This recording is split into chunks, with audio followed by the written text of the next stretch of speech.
few minutes left, so I would like to engage in a sort of discussion so that we can hear from my mother herself and my grandmother as well, directly about their experiences.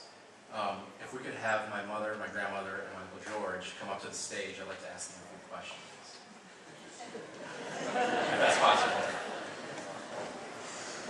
My mother is 90 years old. And just when we're walking up, she's just so Chinese. The first thing she said is, "You go up first. I'll go with my son." And I said, "Yes, ma'am."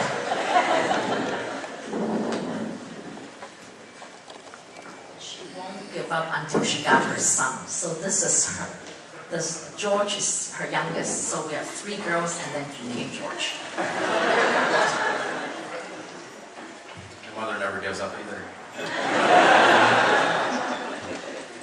So the first question I'd like to ask my mother is what achieving your dreams means to you, and how one should go about defining their dreams.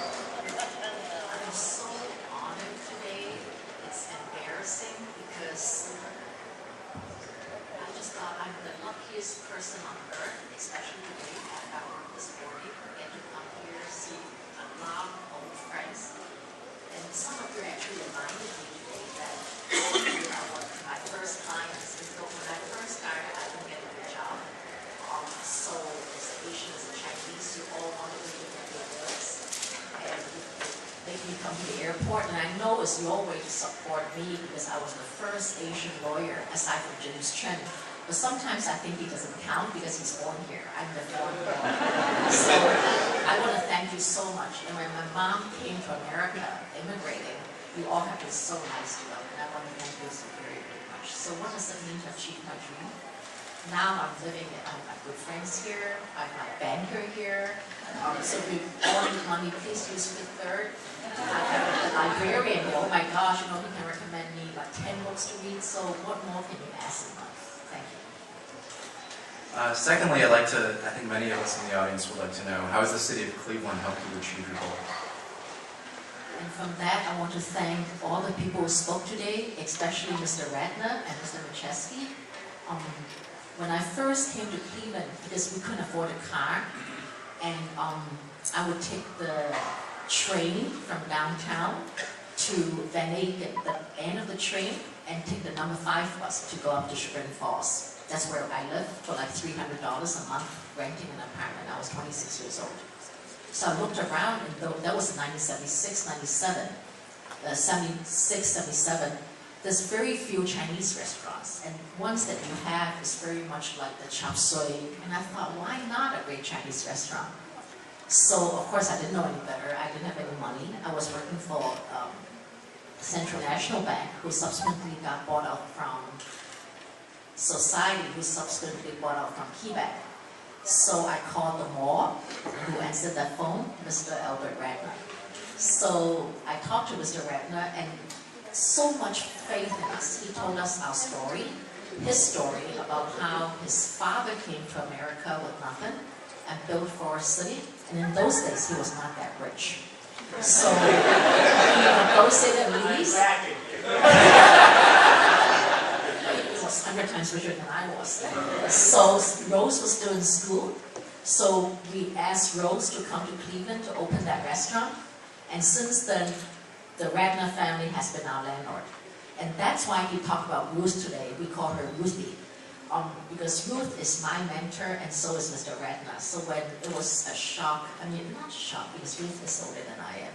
So Ruth would get me involved in communities, and I still remember when Mrs. Miller was the chair of Cleveland State University, and she went through some controversial issues, and I felt so honored that I was one of the first persons she called that we talked about. So, and thank you so much. And same with Mr. Macheski. So, the people here have helped me so much, and Sister giving my husband Ken Chen his first job, and that's when we met.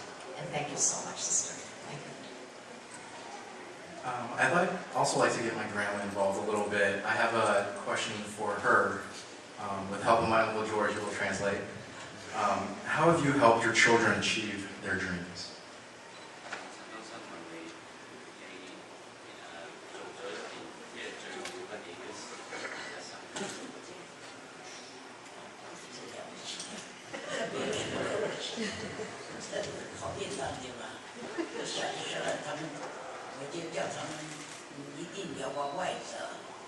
个他来的时候是60年代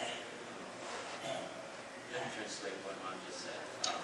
When she first moved or flee to Hong Kong, when the communists took over China, she always had the thought that her children has to go further away from China at that time.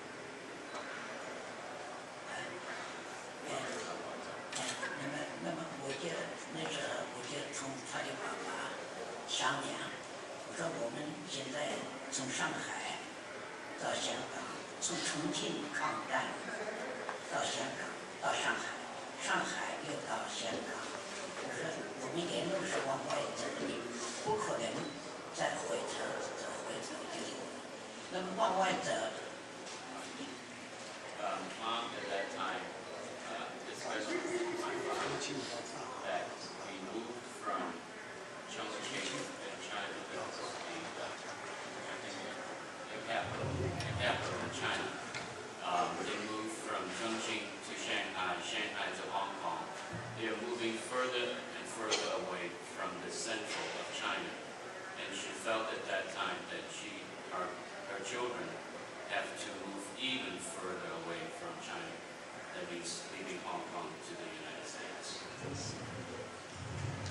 She meant towards the west. 那么我就从他的爸爸商量，我就讲小孩子，因为我们那时候经济非常不好，因为他爸爸是做报纸的，做报纸的人赚不到钱的，是我们华人，没有钱，有名气，有名没有利。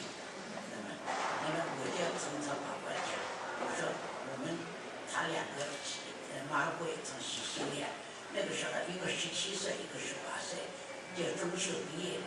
那么我就讲，我说再留在香港也可以的。那么我说还是往外